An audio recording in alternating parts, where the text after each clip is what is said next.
नमस्कार विद्यार्थी मित्रांनो, मागच्या व्हिडिओमध्ये आपण प्रकरण 12 परिमिती व क्षेत्रफळ यामध्ये परिमिती तसेच चौरसाचे आणि आयताचे क्षेत्रफळ यांचा अभ्यास केला.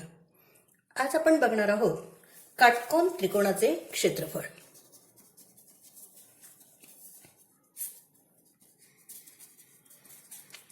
आता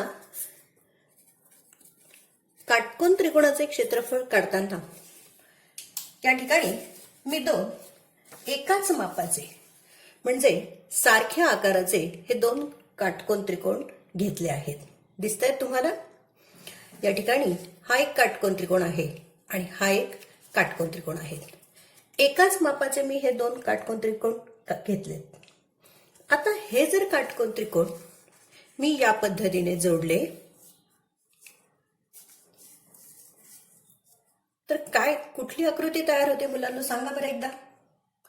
जर हे काटकोन त्रिकोण मी जोडले, एकाच मापाचे घेतलेले दोन काटकोन त्रिकोण जोडले तर कुठली आकृती तयार होते?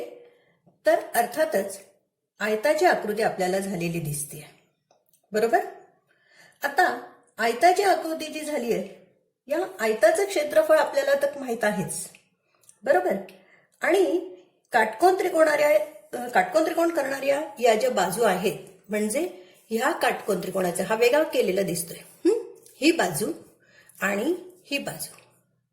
आता काटकोन त्रिकोण करणाऱ्या या ज्या बाजू आहेत यांना आपण पी आणि क्यू असं मानूया.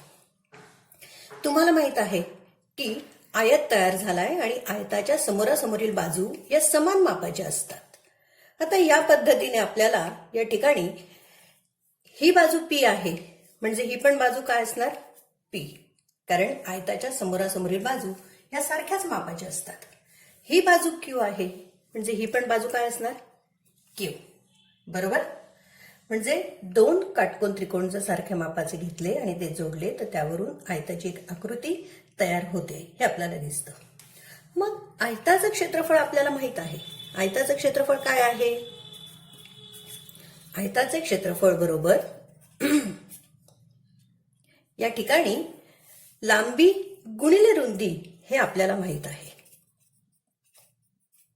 लांबी गुणिले रुंदी.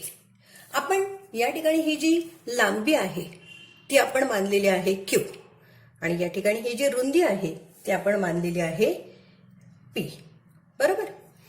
आता मला या काटकोन त्रिकोणाचं क्षेत्रफळ काढायचं असेल तर मला काय करावं लागेल? हे संपूर्ण आयताचं क्षेत्रफळ त्याला 2 ने भागलं, कारण 2 भाग तयार होतात, बरोबर. म्हणजे संपूर्ण आयताचं क्षेत्रफळ काढायचं आणि त्याला 2 ने भागायचं. होणार की नाही? बघा, काटकोन त्रिकोणाचे क्षेत्रफळ बरोबर या ठिकाणी लांबी आयताचे क्षेत्रफळ जे आहे जे आपण म्हणतो लांबी गुणिले रुंदी म्हणजेच आयताचं क्षेत्रफळ भागिले 2, बरोबर. आता आयताचं क्षेत्रफळ म्हणजे काय आलेलं आहे? क्यू गुणिले पी, लांबी गुणिले रुंदी भागिले 2, बरोबर. म्हणजे दोन काटकोन त्रिकोणांचं क्षेत्रफळ ज्यावेळेला मी एकत्र करेल तेव्हा आयताचं क्षेत्रफळ तयार होणार आहे, बरोबर. आणि काटकोन त्रिकोणाचं क्षेत्रफळ जर मला काढायचं असेल तर दोन काटकोन त्रिकोणांचं क्षेत्रफळ काढण्यासाठी मला या ठिकाणी आधी आयताचं क्षेत्रफळ काढावं लागेल आणि त्यावरून मग एका काटकोन त्रिकोणाचं क्षेत्रफळ मला काढता येईल. मग काटकोन त्रिकोणाचं क्षेत्रफळ म्हणजे काय? तर आयताचे क्षेत्रफळ छेदी 2 म्हणजेच क्यू गुणिले पी छेदी 2, बरोबर. मग यावरून एक सूत्र तयार होतं. काटकोन त्रिकोणाचे क्षेत्रफळ बरोबर 1/2 गुणिले क्यू गुणिले पी. आता यामध्ये क्यू काय आहे? तर लांबी आणि पी काय आहे? रुंदी. या क्यू आणि पी यांचं जर आपण नीट निरीक्षण केलं तर या काटकोन करणाऱ्या दोन बाजू पण आहेत, बरोबर. ही जर बाजू मी काढली तर क्यू आणि पी ह्या दोन्हीही काटकोन करणाऱ्या बाजू आहेत. म्हणजेच काय तयार होतं? काटकोन त्रिकोणाचे क्षेत्रफळ बरोबर 1/2 गुणिले काटकोन करणाऱ्या बाजू. तयार होतं? आलं लक्षात तुमच्या? आयताचं क्षेत्रफळ आहे क्यू आणि पी यांचा गुणाकार. बरोबर.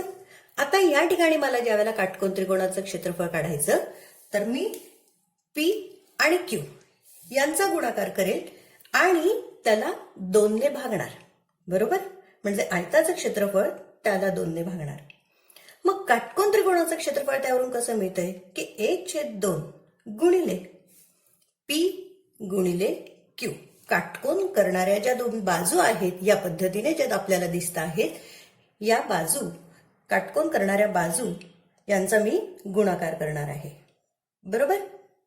म्हणजे आपल्याला यावरून एक गोष्ट लक्षात येते की काटकोन त्रिकोणाचं क्षेत्रफळ म्हणजे काय, तर 1/2 गुणिले काटकोन करणाऱ्या या 2 बाजू यांचं आपल्याला हे सूत्र आपल्याला मिळतं आहे.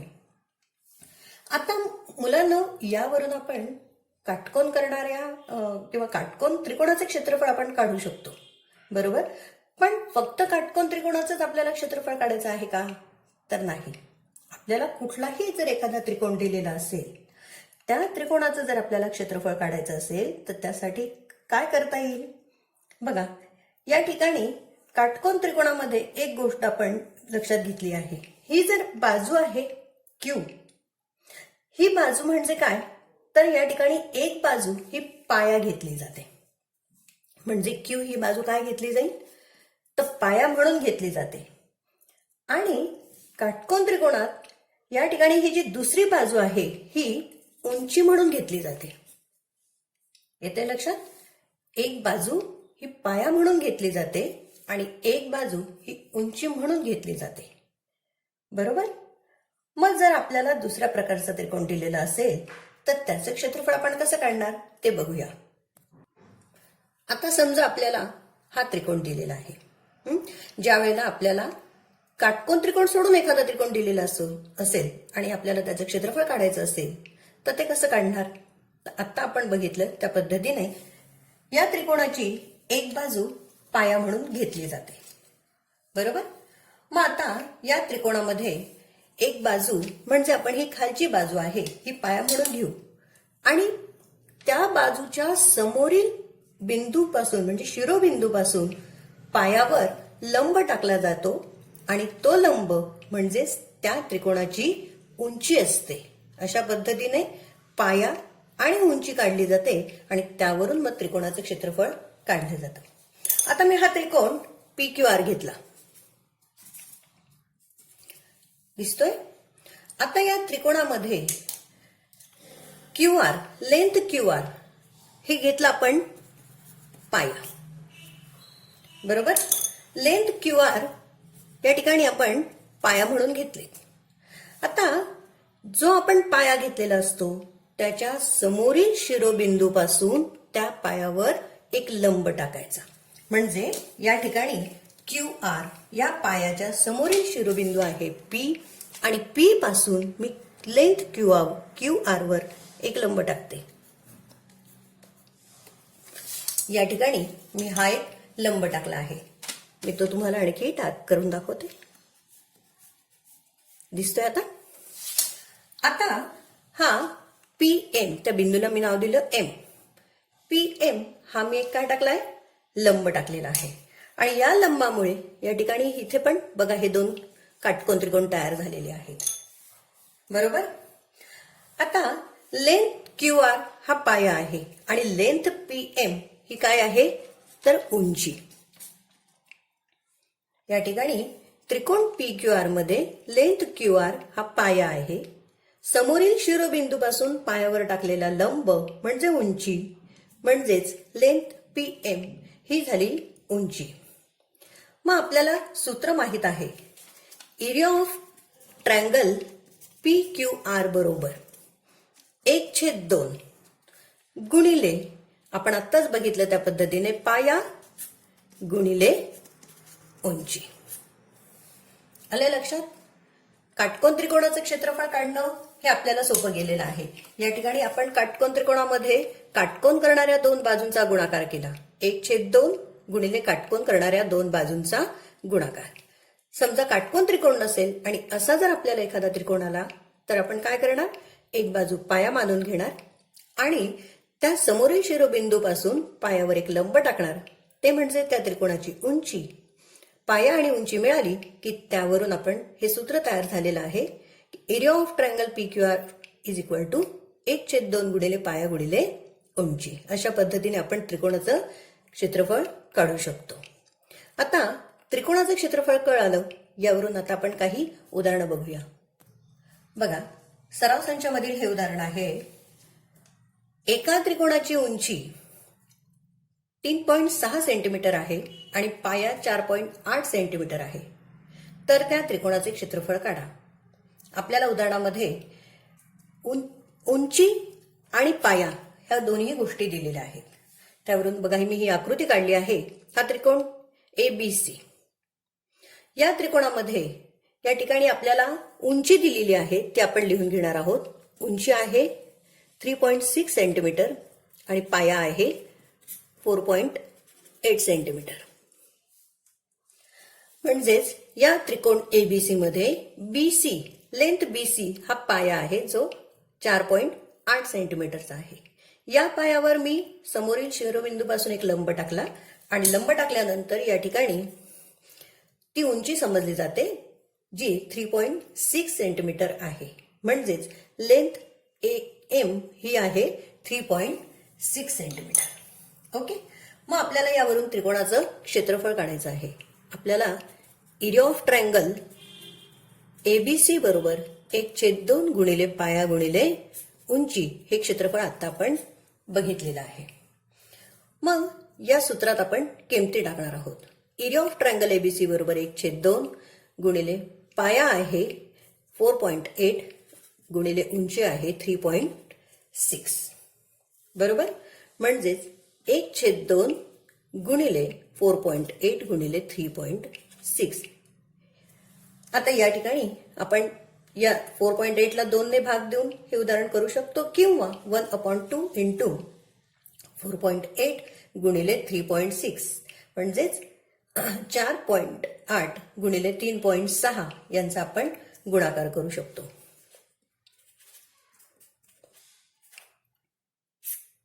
या ठिकाणी हा गुणाकार केल्यानंतर डेसिमल पॉइंट नाही असं समजून गुणाकार करायचा आणि नंतर आपण ते डेसिमल पॉइंट्स देणार आहोत. 6 8 48 कॅरी ओव्हर 4, 6 4 24 प्लस 4 28, 8 3 24, 4 3 12 प्लस 2 14,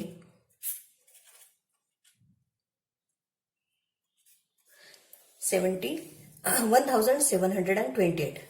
किती डेसिमल प्लेसेस आहेत? 2 डेसिमल प्लेसेस, म्हणून आपण डेसिमल पॉइंट इथे देणार आहोत. 17.28 म्हणजेच 17.28 या पद्धतीने या दोघांचा गुणाकार आला. आता आपण 17.28 ला 2 ने भागणार आहोत कारण 1/2 आहे.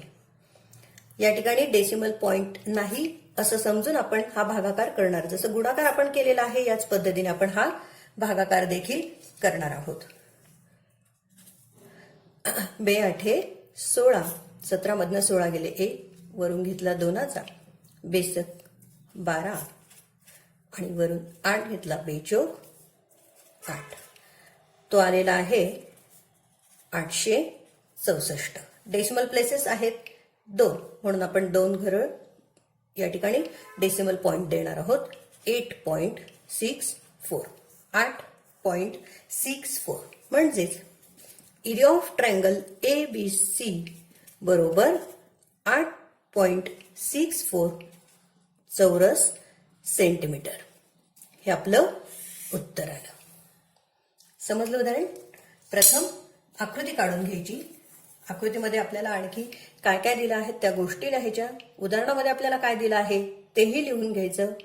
सूत्र लिहायचं, सूत्रामध्ये किमती टाकायच्या आणि उदाहरण सोडवून या पद्धतीने आपल्याला उत्तर काढता येतं. आता आणखी एक उदाहरण बघूया. सराव संचातलं हे पहिलं उदाहरण आहे. एका दिनदर्शिकेची लांबी 45 सेंटीमीटर आणि रुंदी 26 सेंटीमीटर आहे, तर त्या पानाचे क्षेत्रफळ किती? दिनदर्शिका म्हणजेच कॅलेंडर. कॅलेंडरचं पान आपल्याला माहित आहे. या ठिकाणी उदाहरणामध्ये ज्या गोष्टी दिल्या त्यावरून ते कॅलेंडर किंवा ते पान हे आयताकृती आहे हे लक्षात येतं, कारण लांबी दिली आहे 45 आणि रुंदी दिली आहे 26 सेंटीमीटर. लांबी आहे 45 सेंटीमीटर आणि रुंदी आहे 26 सेंटीमीटर. म्हणजेच हे पान कसं आहे तर आयताकृती आहे. बरोबर. मग आपल्याला त्या पानाचं क्षेत्रफळ काढायचं आहे, म्हणजेच थोडक्यात या आयताचं आपल्याला क्षेत्रफळ काढायचं आहे. मग आपल्याला सूत्र माहित आहे, आयताचे क्षेत्रफळ बरोबर लांबी गुणिले रुंदी बरोबर 45 गुणिले 26. ओके. आपण बाजूला गुणाकार करून घेणार आहोत. 45 गुणिले 26. या ठिकाणी 45 गुणिले 26 ने आपण डायरेक्टही गुणू शकतो, किंवा तुम्हाला 26चा पाढा नसेल तर तुम्ही 6, 5 या पद्धतीने गुणूनही उत्तर काढू शकतात.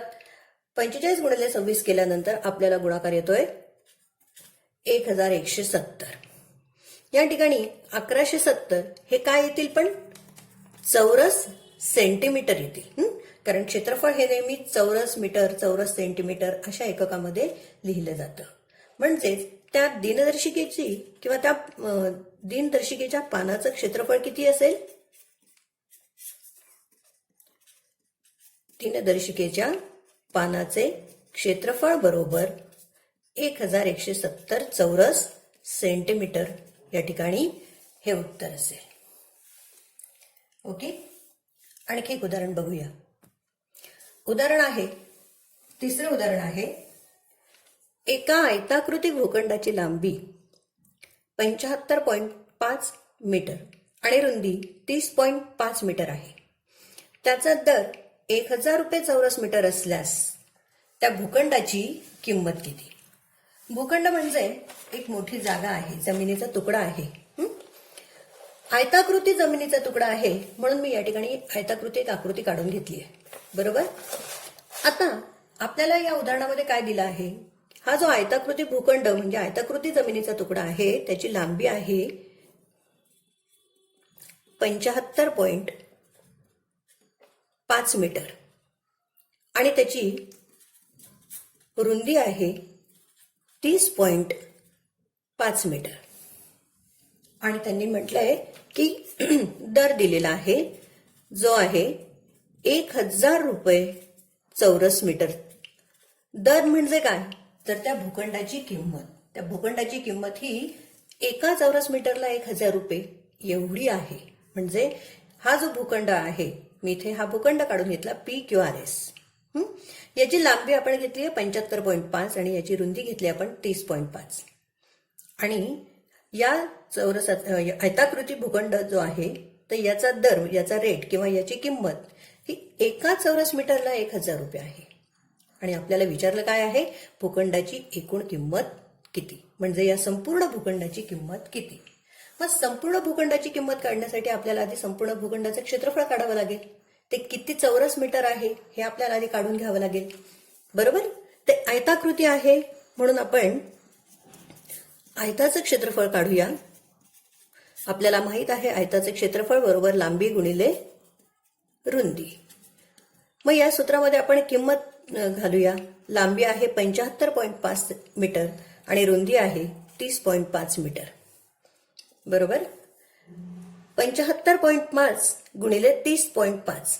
आपण डेसिमल पॉइंट नाही असं समजून या ठिकाणी गुणाकार करायचा आणि नंतर जे उत्तर येईल त्याला 2 डेसिमल प्लेसेस आपण डावीकडे जाणार आहोत, कारण गुणाकारामध्ये इथे लांबी 0.5 आणि इथे पण 0.5 दिलेली आहे. ओके. मग आपण 755 गुणिले 305 असा गुणाकार केल्यानंतर आपल्याला उत्तर मिळतं आहे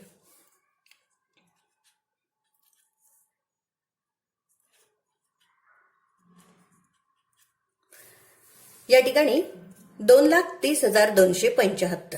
आपण गुणाकार हवं तर करून बघूया. 5 5 25, 5 5 25 आणि 2 27, 7 5 35. हा दशकाचा 0. या ठिकाणी इथे शून्यच आहे, म्हणजे या सगळ्यांचा गुणाकार शून्य म्हणून आपण डायरेक्ट 3 ने गुणणार आहोत. 5 त्रिक 15, हातचाला 1, 5 त्रिक 15 आणि 1 16, हातचाला 1, 7 त्रिक 21, 21 आणि 1 22.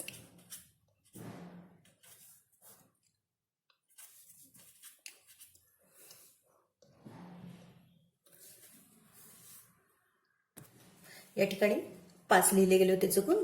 हे आहे 7, 7 आणि 5 12, हातचाला 1, 3 आणि 1 4, 6 आणि 4 10, 2 आणि 1 3 आणि 2. म्हणजे या ठिकाणी उत्तर आलंय 2,30,275 चौरस मीटर. हे काय आलं? आयताचं क्षेत्रफळ. आयताचं क्षेत्रफळ म्हणजे काय? तर या भूखंडाचं क्षेत्रफळ. आता या ठिकाणी डेसिमल प्लेसेस आपल्याला द्यायचे आहेत, म्हणजेच 2 डेसिमल प्लेसेस आहेत, म्हणजेच 2302 डेसिमल पॉइंट आणि नंतर 75 असं त्याला म्हटलं जातं. म्हणजेच 2302.75 चौरस मीटर. हे काय आलंय? तर आयताचं क्षेत्रफळ आलंय, म्हणजे एकूण भूखंडाचं क्षेत्रफळ आलेलं आहे. बरोबर? इथे लिहूया भूखंडाचे क्षेत्रफळ. बरोबर.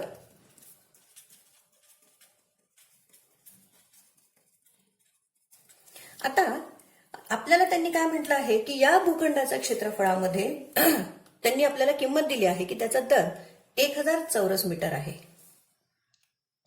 मग जर 1 चौरस मीटरची किंमत ही 1000 आहे, तर एकूण 2302.75 चौरस मीटरसाठी किती रुपये लागतील ते आपल्याला आता काढायचं आहे. म्हणजेच 2302.75 गुणिले 1000. बरोबर. आता 1000 आहे गुणायचं. आपल्याला माहित आहे की एकावर जेवढे शून्य असतात डेसिमल प्लेसेस तेवढे घर पुढे जात असतं. आपण या ठिकाणी हे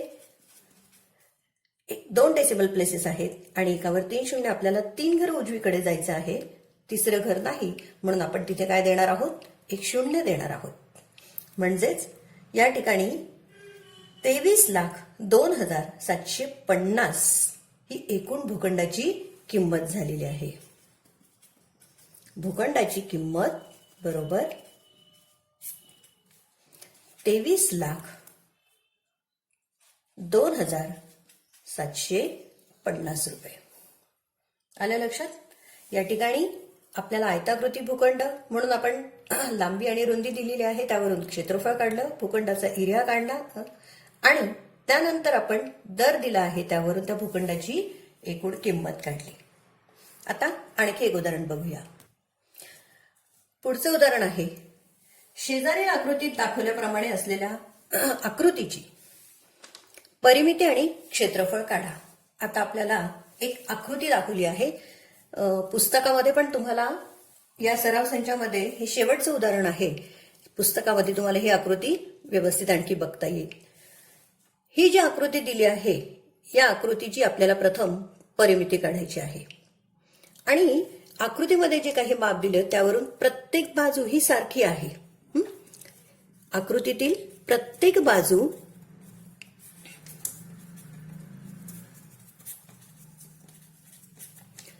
ही सारख्या मापाची आहे. ही गोष्ट या ठिकाणी दिसते, कारण ही बाजू पण 13 मीटर आहे, ही बाजू 13 मीटर आहे, ही बाजू 13 मीटर आहे, ह्या सगळ्या बाजू 13 मीटर आहे. या बाजूंवर ही खूण केलेली दिसते. याचा अर्थ काय असतो की प्रत्येक बाजू ही सारख्याच मापाची आहे, जी 13 मीटर आहे.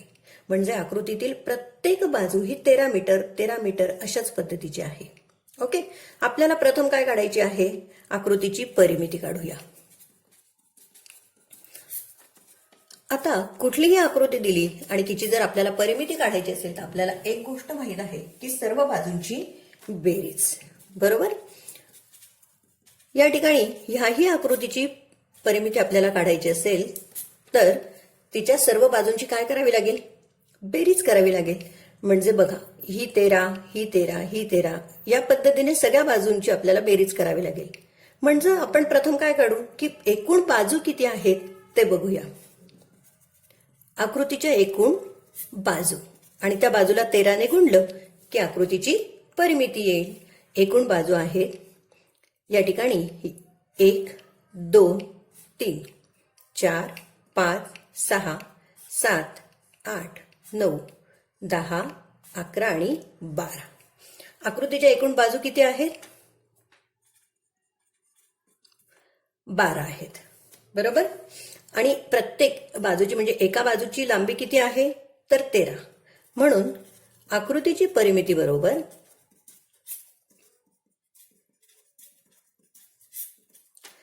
13 गुणिले 12. 13 गुणिले 12 केल्यानंतर 12 त्रिक 36, हातचे आले 3, 12 12 आणि 3 15, 156 मीटर ही काय आली? आकृतीची परिमिती आली. ओके. आता आपल्याला त्यांनी म्हटलंय की आकृतीचे क्षेत्रफळ काढा. आता आकृतीचे क्षेत्रफळ काढू.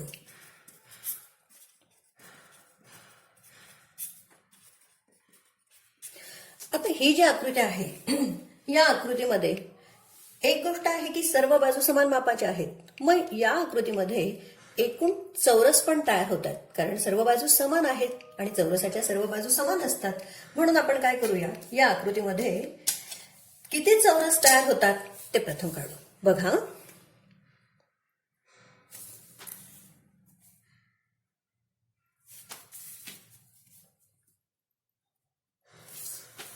बघा या आकृतीमध्ये मी जर सर्व बाजू जोडल्या तर एकूण 1 2 3 4 आणि 5 चौरस तयार होतात हे आपल्याला दिसतंय. बरोबर. मग प्रत्येक बाजू समान आहे म्हणजे प्रत्येक या ठिकाणी हा एक चौरस समान आहे, हा चौरस, हा चौरस, हा चौरस आणि हा चौरस. एकूण आकृतीमध्ये एकूण 5 चौरस तयार होतात.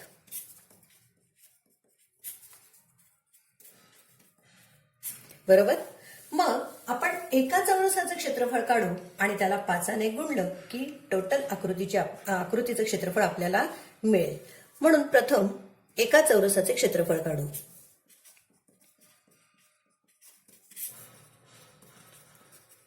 आता एक चौरसाचे क्षेत्रफळ आपल्याला माहित आहे.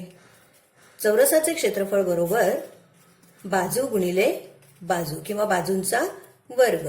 आता बाजू दिलेली आहे 13, म्हणजेच 13 गुणिले 13, 13चा वर्ग जो आपल्याला माहित आहे 169, 169 हा 13चा वर्ग आहे. 169 चौरस मीटर हे एकाच चौरसाचं त्या ठिकाणी क्षेत्रफळ येईल. म्हणजे ह्या चौरसाचं क्षेत्रफळ 169, या चौरसाचं क्षेत्रफळ हे 169 येईल.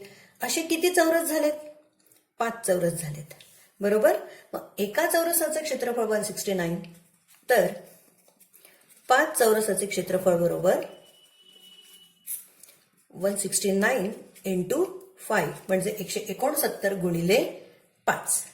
5 9 45, ह्याच्याले 4, 6 पंचे 30 आणि 4 34, ह्याच्याले 3, 5 1 5 आणि 3 8, 845 चौरस मीटर हे संपूर्ण आकृतीचं क्षेत्रफळ येईल.